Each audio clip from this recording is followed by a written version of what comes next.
Good morning, good afternoon, and good evening. Welcome to Hall 6, back once again with Dev Days Europe and DevOps Pro Europe. I'd love to welcome to the stage Victor.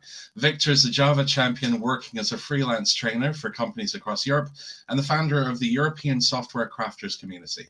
But that's enough for me. I'm going to let him tell you more about himself. All right, folks. Hi. Nice to meet you. Right. Welcome to this talk. We're gonna dive into introspecting why your application is moving slow and profiling it with the main tools in use today. So hold on tight. It's gonna be a wild ride. My name is Victor Rentea. I am a Java champion from Romania, close by. I've been working for almost 2 decades, and for the past 8 years, I've been doing workshops for companies throughout Europe. My main topics are clean code architecture, unit testing. This is where my heart is. But I have to do also frameworks and hardcore stuff like performance and security. Now, I've been talking at different conferences for several years now, and if you Google me, you will find a lot of recordings of these past talks on YouTube. Check them out; they are very cool. What I want to bring your attention to is that community that you heard of, the European Software Crafters community, which is now the world's largest community focused on software craftsmanship. You could ask, what the heck is that? Is that movement that tries to put back the focus on the technical practices in the agile movement, like getting back to the roots, and talking more about clean code refactoring, unit testing, TDD, simple design, stuff like that, extreme programming kind of ideas. So what happens in this community, every month we meet 1 hour after work. It will be like 6 p.m. your time zone. We debate on different topics. It's all online, in English, completely free. And we're having a lot of fun. There are usually more than 100 people online debating on different ideas. Very engaging atmosphere. And if you want to have a taste, the past events are recorded on my YouTube channel. Because outside work, I'm a father of 2. I have a cat. And I try to spend as much time I can away from screens during weekends doing some gardening there. But enough about me, let's dive in. So, you have a response time which is too slow from your endpoint. First thing I need to tell you is congratulations. It means you made it to production. It means your application is about to help someone solve a problem. And you are taking heat, you are taking load. Congratulations. But then what to do next? Where to start? I want to bring back some memories for those of you who started coding from high school. When you wanted to measure some code, how much time it took. Back in the days, we were doing T0, T1. I started to do it in C++.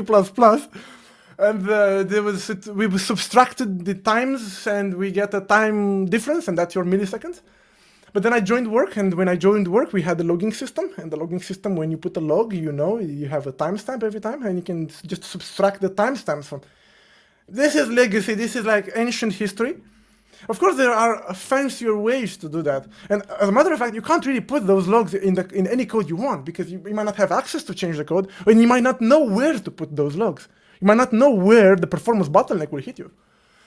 So here's another fancy alternative, is to put the annotation timed for micrometer onto a method. And if you are working in a dependency injection framework like Spring, Juice, Quarkus, if you just drop the annotation on the method, that method will get intercepted by a proxy that will measure the time before and after the method, do the math, and add the time to some metrics that you can then get if you go to Actuator Prometheus. Let me show you straight from now how that looks like, localhost /actuator/Prometheus. And what was the name for that? It was fetch comments. There you go. So fetch comments method is annotated in my code. I will directly point you there. Fetch comments. I just dropped this timed on the method. And the next thing I saw when I went to this URL, I found how many times the method was called. Count. 750 times. And it took in total 50 seconds to complete. If you do the math, you get an average for how long it took in average to execute that method, right? Let's imagine it's 250, right? Now, if you go again on that URL and you sample it again 5 seconds later, you will get other different numbers. If you do the subtraction and you do the new average, you might get there a higher value, which means that over the past 5 seconds, the average time you took to call that method was that. And you might be facing a spike. You might have a very high number there, which would be translated later in a spike on some Grafana chart that you are monitoring, or the operations is monitoring. It's very simple, very simple principle. Now, you just drop an annotation, but there are other ways to log with micrometer, right? Which has become like the default standard today. You can use the programmatic way to record the time it took by either passing the actual delta you measured or passing the suspect code as in a lambda to that record method. And the framework will call it for you and measure how much time it took. There are two more other kinds of metrics you can collect, like counters. How much did I earn that day in a gaming industry, right? How much did I earn in that day? Or what is the current number of players which are actively playing my game? These are different kinds of metrics that you can expose. Or if you want to go statistics, you can do percentiles and histograms. Things get very wild if you insist a bit. But the basics is that output from the Prometheus actuator Prometheus, that would expose, besides your metric, you will have a lot of other information from the actual framework you're using, and we'll walk through some in a moment. But you can expose your own. That's very, very useful. Now, this data on that URL is pulled or pushed by other tools. Like, for example, Prometheus will download this data and store it somewhere. And then other tools later, Grafana, for example, will be able to display impressive charts, run your own aggregation queries, or maybe raise alerts to operations when something goes wrong. Now, some example of these metrics that Micrometer collects by default out of the framework that you're using are, for example, let's just have a look. You don't need to do anything. These are by default if you just add Micrometer dependency. What you have, for example, the URL, the endpoint profile showcase ID took in total a sum of 156 seconds for a 500 invocations. You do the math, you do the average. Here, you have almost 300 pending connections in Tomcat, but only 200 threads are actively working. 98 of them are waiting. You might be looking here at a thread, at a worker thread starvation issue, worker thread per starvation issue. Why are those waiting? I could increase Tomcat or do other things. Memory allocations and garbage collection information, or the amount of time that you spend to acquire a connection from GDBC connection pool. We'll get more into that later. The rate of cache hit or miss, right? How many errors were logged in the past 5 seconds? Or maybe your own metric that you collect. These things are very easy to expose today from a server-side Java application. So monitoring a single system is easy compared to what it means if you want to monitor a microservice ecosystem. In a microservice ecosystem, performance problems are usually distributed. Folks, what am I doing? I want to set the stage a bit to understand what you have to do before you dive into the profiling of a single Java application. You can't just dive in without looking around a bit. So if you have a microservice ecosystem, you might be facing a moment in which a system is waiting for a response from another system, which is waiting for a queue for a message on a reply queue, which is waiting for another system, which is waiting for its database. Things get very wild, and the first problem in this scenario is to be able to track down the requests, to be able to know what you are currently working on in different systems. And for that thing, we have Sleuth, which is now incorporated in Spring Boot 3. It got sucked into the actual framework itself. But the main idea is to propagate a header across anything you send from one system to another, be it an HTTP request or a message on a queue. You put a header on those, right? And every system receiving a message or a request would pick the header from there, or generate a new one if there was no incoming header. And then the trace ID gets magically propagated across all the method calls you do via a thread local. Or if you are unlucky and if you are playing Webflux, then it will get propagated using a reactor context to the upstream operators in your reactive chain. Wild things there. However, this trace ID can actually propagate even if you call an asynchronous method and you move to another thread. How is it possible? If you submit it to a Spring managed executor, Spring will do the lifting and copy the trace ID to any thread that you start. Right. And whenever you want to call someone outside of your system, that trace ID will get automatically added to the request or message you send, as long as you use a injected dependency by Spring, which is decorated carefully to add the header to the request. And the fun fact is that once a system has a trace ID, the log will print it everywhere. You've seen that. You've seen that. That number there means it's the trace ID that you can then use to track down whatever happened in all the microservices in your ecosystem for debugging purposes, right? So suddenly all the systems in your ecosystem, or the microservices there, know what they are working on at any given point. What next? Imagine every system reporting how much time they spend on a trace ID to a central system, like Zipkin. There are many others that can then build a chart, basically a territory of the time spent in any microservice for a certain trace ID. And you can detect dramatic problems if you look there. For example, here, service 1 calls into service 3, which calls into service 4. Nothing fishy yet. But then service 1 turns and calls again service 4, alone, by itself. Why? And if it's the same idea I'm fetching, it could be a mistake there. Why am I fetching it twice? What happens in there, right?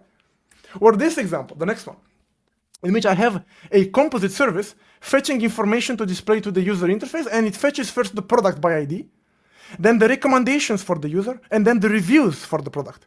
Tell me, why do I have to wait for these to happen one after the other? Why can't I just parallelize those to save resources and the time, right? So you could see like big picture problems between your systems, right? Like anti-patterns, like coarse-grained bad practices, like repeating API calls. You might actually happen to call repeatedly without knowing if you're using some fancy frameworks, right? You could actually avoid repeated calls or fetch in batches all IDs at once. Or you could see a scenario in which one system calls the other, which calls another one. For what reason? Why can't I just go directly there and save this guy from the pain, right? Or you can find independent calls that you can parallelize. And I'm talking about big gains over there, okay? But you might also find scenarios in which a certain system, without calling any other, takes too long, in your opinion. And you can zoom in into that and analyze that further, right? And this is where we're going to go. We're going to zoom into the bottleneck system that keeps others waiting. So you see, profiling is done at 3 levels. Black box, by just looking at systems and communication between them. Gray box, the micrometer we saw that looks into the framework internals, partially sees some typical issues. And then there is white box profiling, in which you dive into the method execution and you measure how much time each method takes. Now, a naive approach to measure how much time your methods in your Java code take would be to actually instrument the code with an agent and somehow do some kung fu to intercept every single method call in your system and mark the time before and after, do the math, and do something like the annotation timed, but for every single method in your JVM. That's insane. That is insane. That will never work because the overhead will be criminal. Every single method you call a toString, T0, T1. You call a parseInt to 0, T1. Anything you call, it's too much. So this will never work. So instead of inventing the wheels and doing, let's use the tools of the gods. The tools that even the creators of Java use to tune the performance of the JVM itself. It's called Java Flight Recorder. This magic thing is sitting in your JVM waiting for you. It's there already. It has basically 2 main features. It can regularly capture the stack traces of all the threads that are currently working in your JVM. Every second, it takes a snapshot of what every thread is doing. Snapshot, every second. Right? That's the first feature that we'll be looking into more today. Then it also records the internal JVM event that you can use, and I will show you an example to detect lock contention issues, file incorrect access, sockets being leaked, and so on. Like internal stuff that no other tool can see. No other tool. There are tools, of course, but this is very easy since free and completely there for you to use. And what they keep bragging about whenever you hear a talk about GFR, they keep bragging that this is extremely, for good reason, extremely optimized to add a very little overhead so that they can use it in production. In production! In production! For free since Java 11. Okay, how do you use it? It exceeds a bit the purpose in detail, but the point, you can do it locally very easy from Java Mission Control. You'll get a snippet of that tool later, or even from IntelliJ. And if you want to use it remotely, you first have to enable it at the JVM startup, but then you can add it, you can start it right from the beginning to continuously monitor via command line SSH, via GMX, or via different tools like the one that we will use today called GlowRoot. I'll get to that. All right. Now, You see, the output that these text traces collected by GFR will be presented to you in a form of flame graphs. And that's basically the topic today, finally. Flame graphs. I want to understand how flame graphs, I want to explain to you first how flame graphs are built in slow motion. Imagine a method here, dummy, calling an entry method and then forking behavior between f and g. And that example is in the Git. If you want, you can run it. F and G. F takes 2 seconds, G takes 4 seconds. Stupid example, the best one to learn. Now, GFR will take a snapshot every second. And imagine you call dummy. What will it see? It will surprise the thread calling F, right? Of course, that's one stack trace. Dummy calling entry, entry calling F, F calling sleep, right? But it will also surprise G on the stack at one point. You notice G is called at line 18. If you do the math, it's all correct. So then the question is, how many samples of these types will GFR record? There will be at least 2 samples, approximately 2 samples for that. I can't tell exactly, but somewhere along these lines, 2 samples for this because it takes 2 seconds, 4 samples for this because it takes 4 seconds. What next? These stack traces, right, will have a length proportional to the number of samples they contain, right? They will get longer if more samples are inside. And then the next step will be to merge those that have the same line number. These two will get merged right now into a single bar. And that's how flame graphs get created. Okay? Now, in practice, this is not that easy. I mean, in practice, you need to record for a while, maybe even in production. And there won't be 2 samples, 4 samples. There will be hundreds there, hundreds there. There will be dozens of lines that you never saw before. Like terrible lines there, you will see in a second. So don't get scared when you will see the first flame graph in my experiment. Before I jump to the experiment, I want to explain the main pieces here. I have, first of all, let's start with the load test. I have load tests written with Gatling, which fire against my API with 23 parallel requests at any given point in time. That's called the closed world assumption. It's an idealized scenario in which there are exactly 23 requests at any given point in time fired against my Spring Boot application. The target will be Spring Boot 2.7, which will connect to an API which is emulated by a wire mock running in a Docker, but replying with some response, with some delays in its responses. That's a very important. I have a fixed delay milliseconds in my wire mock responses. So these don't come to emulate a bit reality better, right? Then I have a Postgres, and I struggled a lot because Postgres running in a Docker has 0 network latency. So to fix that, I had to add in between a toxic proxy from Spotify that is able to delay the packages, even if I run it in my local host, right? And that adds a 3 milliseconds network latency. And it's running here. I have to install it on my machine there. I can show you the actual code, but it won't help you much. Is this? Is just saying, where are you? Latency, downstream, 3 milliseconds. So every time I talk to Postgres, there will be a 3 milliseconds delay added by this tool to simulate reality. Good. On top of all this, I have GFR inside the GVM of my Spring Boot application already available, and a tool that you probably never heard of before, which is very good for didactic purposes. It's a very lightweight introspection tool for performance that opens, if you just add it as a Java agent to your GVM, opens a port 4000 that allows you to see stuff. What stuff? First of all, one of the best features of it is that it clusters the recordings based on the endpoint that you called. So this is the endpoint that I hit with my load test, and I can see here, first of all, some metrics, some information computed by Glowroot for my convenience, queries that got ran, service calls, API calls to others, and the best part, thread profile, flame graph. Done. And here is the flame graph. Flame graph. All right. So we're gonna dive in right now. This is the setup of the entire experiment. So let's start. Okay. How's the game here? I have a load test. I already ran it, and let's run it again just to be safe. Load test.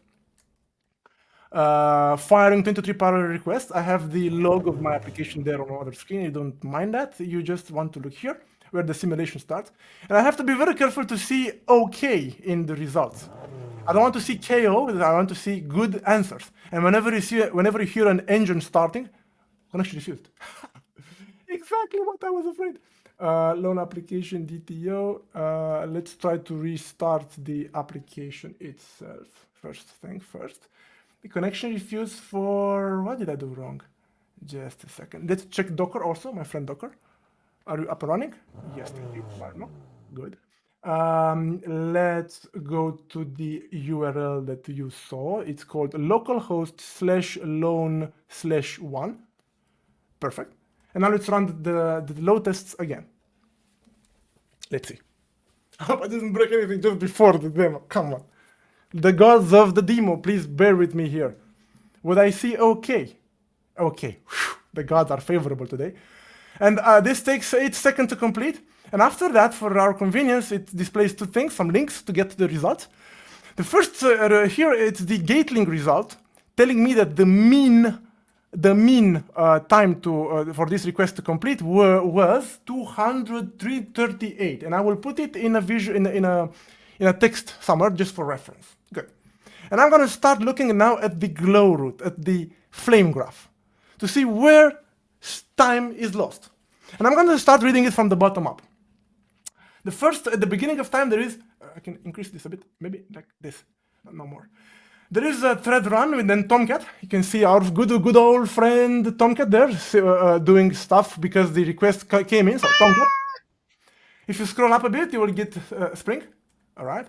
And then you might run into some filters you did not know about in your own application that you just weren't aware of this. There are web filters, right? Some servlet filters in there.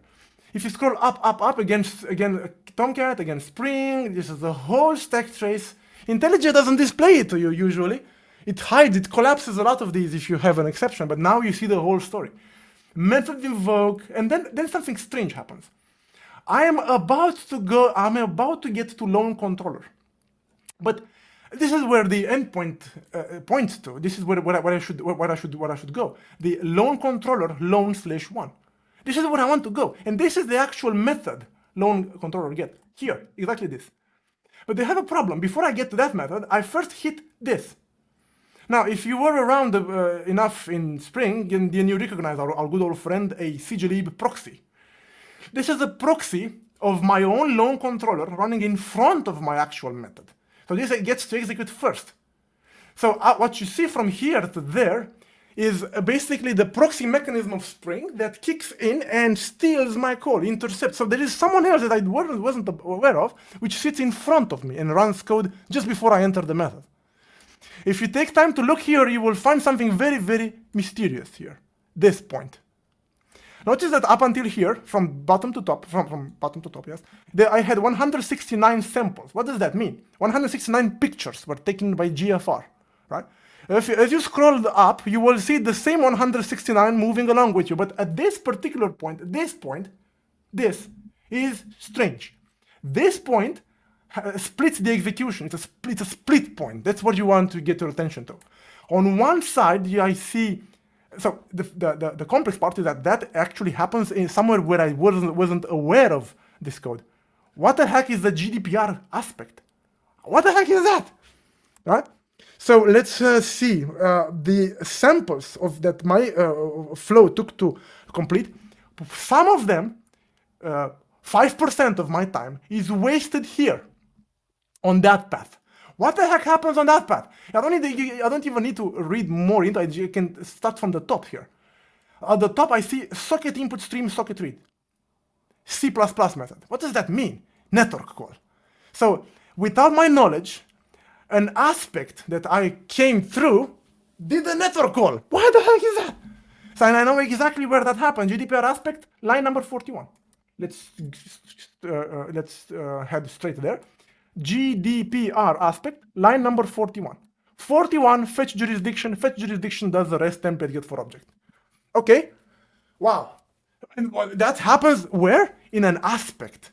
Now, if you didn't know what aspects are, bad news. You have to, read. But that actually intercepts any method in a REST controller. That's it. So that thing here executes before my REST controller that I was supposed to enter, right, in front, and end up doing network calls. Let's understand here what happens really. You see, when GDPR struck us, many of us panicked. And in many domains, like e-health, there are many, many critical domains. And so this team invented an annotation, visible for, that if you put on a field with this aspect, it will null this field, set it to null, if you did not have the proper jurisdiction to see that thing. Okay? Now, how is this possible? The bad news is that 3 years later, they chose to move the jurisdiction to another microservice. And that fetches the jurisdiction from that service, fetches them for you. So that's what happens over here. Now, the stupid mistake here is that if I fetch the jurisdiction, but then look here, I may not have any field annotated with any annotation like that, but I still do the network call. That makes no sense, right? So after I call my function, after I return, this executes a network call for no reason, because in my particular DTO, I don't have that annotation. I can fix this problem very easily by moving the line down and allowing the execution to get out if I don't have any annotated fields. I will run again, and then load test again. That engine there, that Spring stuff. Let's see. Let's hope I only see OK. That's the main problem, the main risk here. OK, good. And at the end, let's see the flame graph there. Searching again, I would see the same proxy loan controller. Let me put it in yellow. Loan controller get. This is the proxy stealing my call. This is my real method that has to execute. In between, it's the proxy again. I can find my friend GDPR aspect, but I don't have any fork point, any split point anywhere there. Right? All the samples that came to this endpoint, there is no sample lost. I fixed the problem basically. Now, if I look up, I see that loan controller at line number 22 calls into again another proxy. Damn, right? So get loan application at line 22 is called on another proxy. Let's look in the code. Loan controller, loan application. This loan application, line number 22, is called on something which is injected by Spring, which unfortunately is again a proxy. If you look in the code, you actually see why it's a proxy there, because between your proxy, and where you want to get, there is this friend, transaction interceptor. So you may already have a clue, if you are aware a bit of Spring, what happens here. I have a transactional forgotten on the class level. Many teams do that, and it's perfectly fine until you hit performance issues like we do here. Now, this transactional on the class doesn't really make any sense for get. It's like putting it for every method, right? That's what it means if you put it on the class. But for a get, I don't need transactional. Why would I transact the read method? I only need it here when I have two saves to make atomic in the database inserted, right? And again, the last one is get. I don't need transaction for that. So I will just move the annotation closer to where the atomic method has to be. I will run again the load test and see the new flame graph. What do I want to see to set the expectation? Very important in profiling is to set your expectation. I expect that the interceptor in front of me does not fork my behavior, does not steal it. But wait, why? What happens in here? I called through the proxy into my real method. A proxy stole my call and spent, what is this? 60% of my time doing what? And if you look up,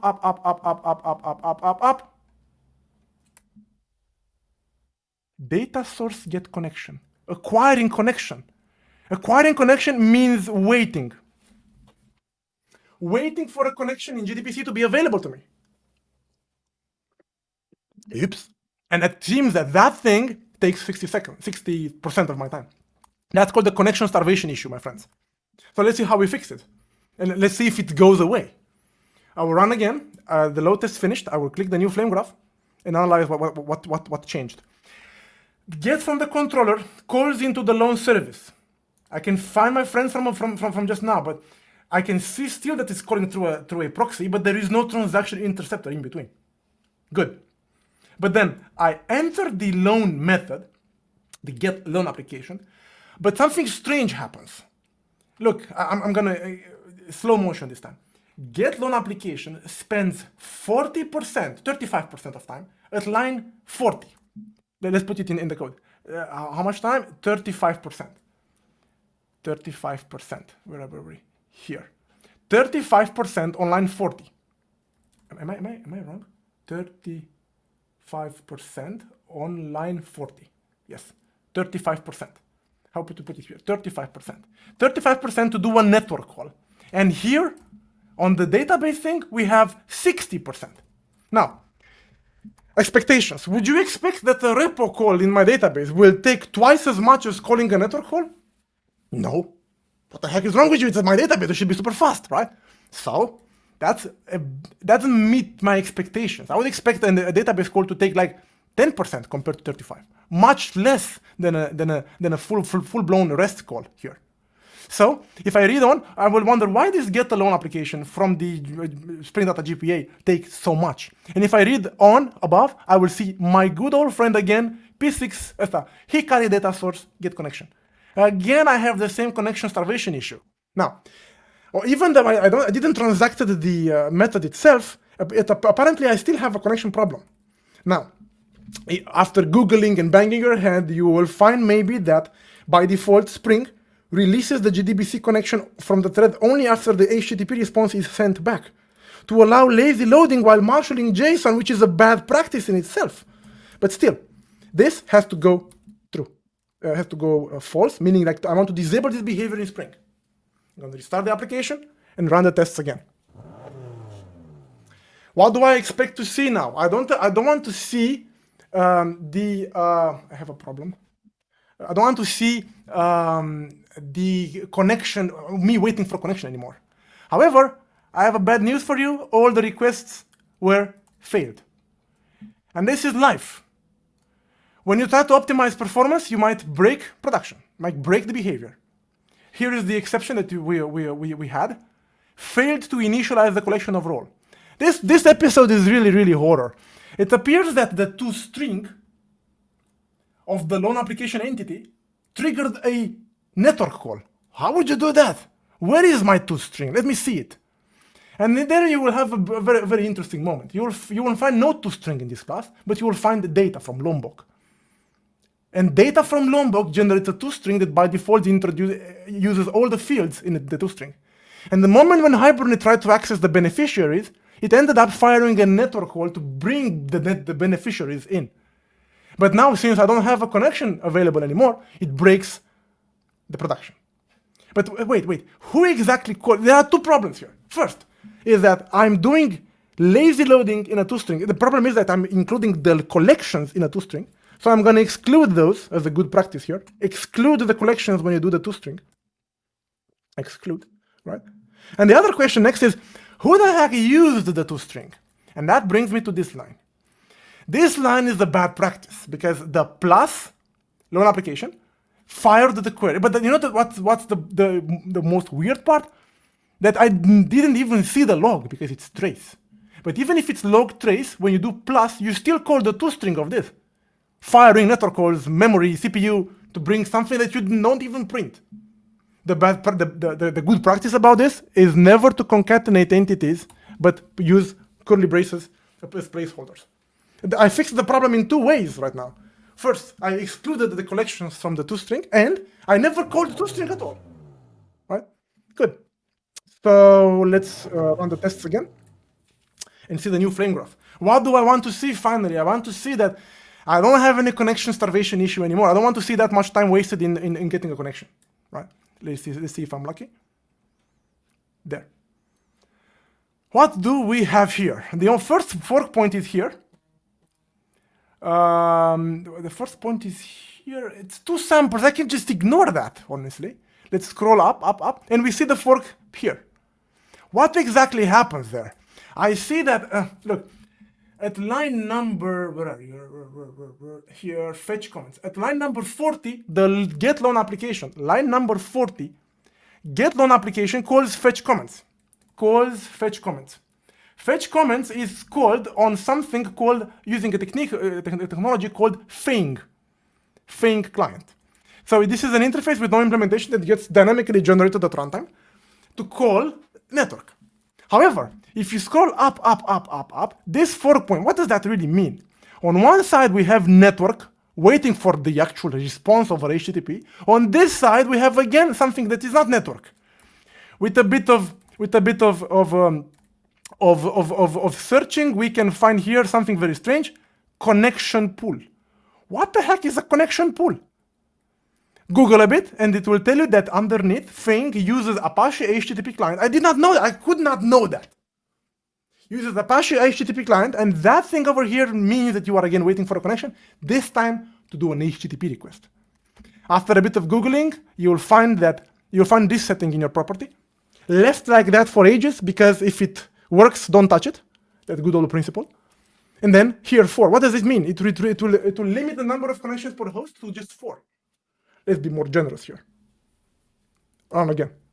Someone had the need to do that. Of course, that's not so easy to take. You need to think, why would I ever? Maybe git blame, find who the heck wrote that, find that it was you who wrote it. I don't know. Investigate a bit. It is risky. Someone put it for a reason. But if you find out that that makes no sense anymore, just increase it. Increase the pool size. What's the new flame graph?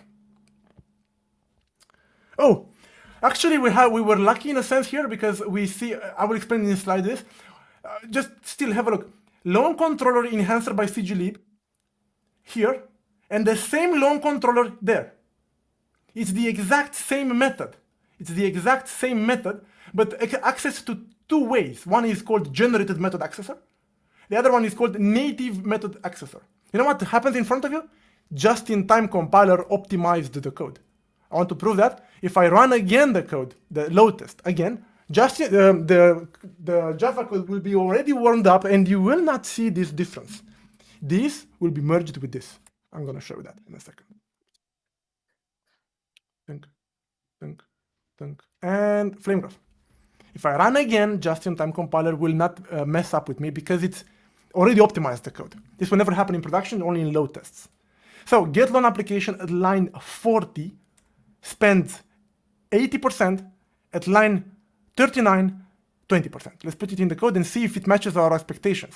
Loan service, I spent to fetch from the database 20%, and I spent 80% to fetch network. Now that's more like it. That's a good number. I will still look above to see whether I don't fork anything incorrectly. Maybe I could investigate this a bit, but I think I made my point with you. So also fun to notice the performance of the final code. Let's look at the Gatling, what it reports. 55. Where did we start it from? That's what, like 5 times faster? And if someone depended on that endpoint, that is really a game changer. Okay. So what have we seen in the experiment? We've seen that when you study a flame graph, you need to look for split points. Points that fork the execution, and when a number of samples is on one side and a number of samples is on the other side. Then here, exactly in this example, you can see that actual waiting for SQL Server takes, I don't know, 10%, 20%. And the biggest part of your time in some stage in our experiment was waiting for a connection from the connection pool. That's called the connection pool starvation, right? Good. Now, it hit us also today that the generated method accessor and native access, the same method got access to 2 paths. Why is that? Because just-in-time compiler optimizes the Java as it executes, right? So the solution is to warm up the JVM first and then run the real load test. It will never happen if you put the GFR in production. In production, everything is hit already, right? Then we detected aspects that we were not aware of that lose our time, like the transaction aspect, which basically acquire the connection for no reason before entering the method. Doesn't make any sense to do that. Actually, it doesn't make any sense to have the method transacted. Now, you could say that you could detect connection starvation issues with other methods than what I showed you by just looking at the micrometer. But I want to show you two more examples if I have time, in which GFR is really like you can't match what it can do for you. Look, this time I will fire against an API, and I will show you the API, the application, the service here. I will show the actual method that I'm calling. Where are you? Loan service.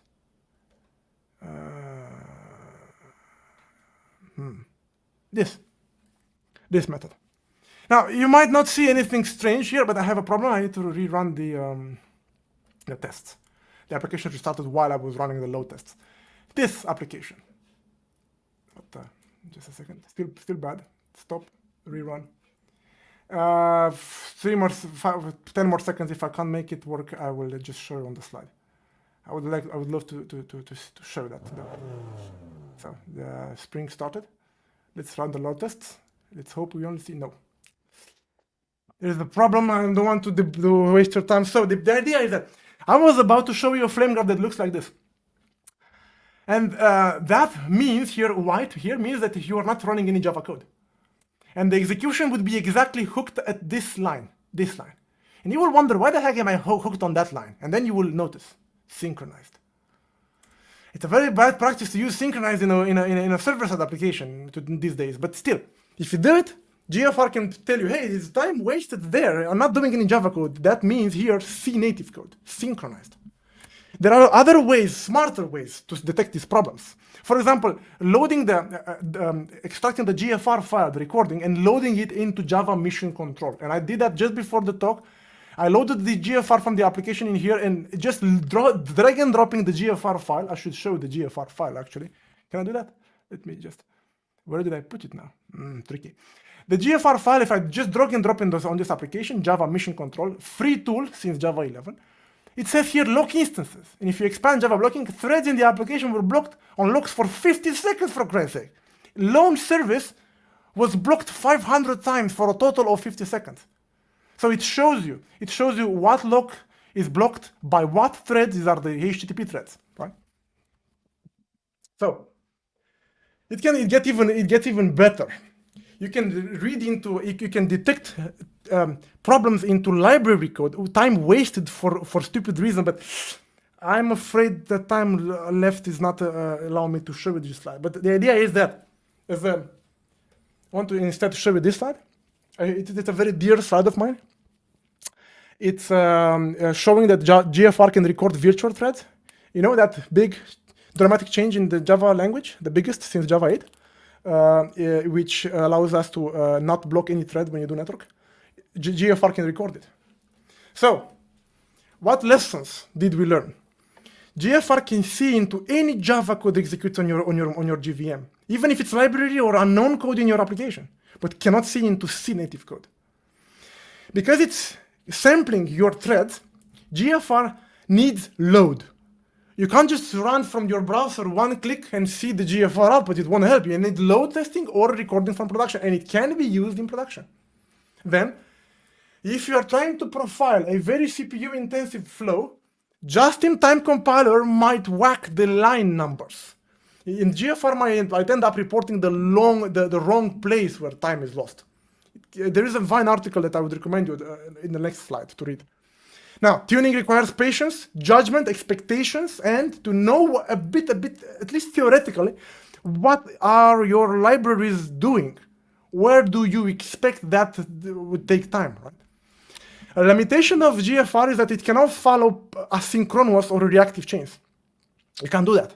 However, Java 19 introduced structured concurrency to Java, which promises to make threads hierarchical.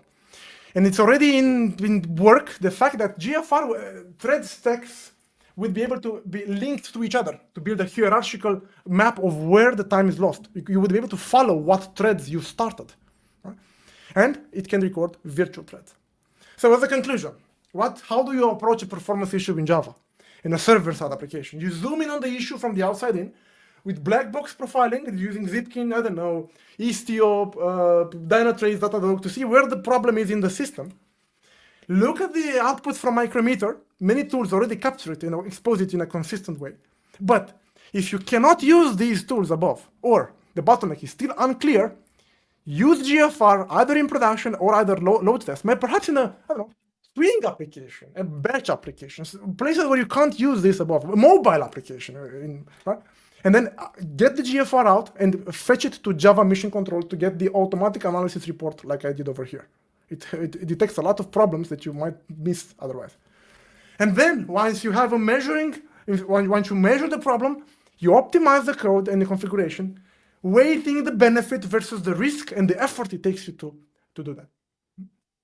Right, and with that, I think I'm done. I wish you happy profiling, and I will invite you once more to join our wonderful community that grows insane. So with that, I will thank you all, and I'm not sure if there is enough time for questions, but if there are any, feel free to reach out to me. There is my email there at the bottom. Tell me how it felt, what questions you are left with, and yeah, maybe I can help. Or maybe tweet me. That's it. Thank you so much. You are on mute. And I can't read lips. Always doing that. Thank you very much, Victor. Fantastic talk. I can't say I've ever heard sound effects in a presentation before, so that was a great first experience for me. Of course, thank you. Thank you.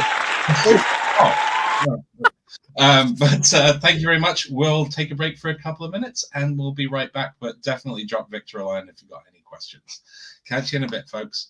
This is all we got. Remember the revolution in our minds. This is all we got. Lock me out of this life institution. I am angry and high on illusions. Yes, I hate, but it's not a solution. Try my best, but I'm just a human. Oh, we don't need to say we're sorry. We don't need to worship ever stars.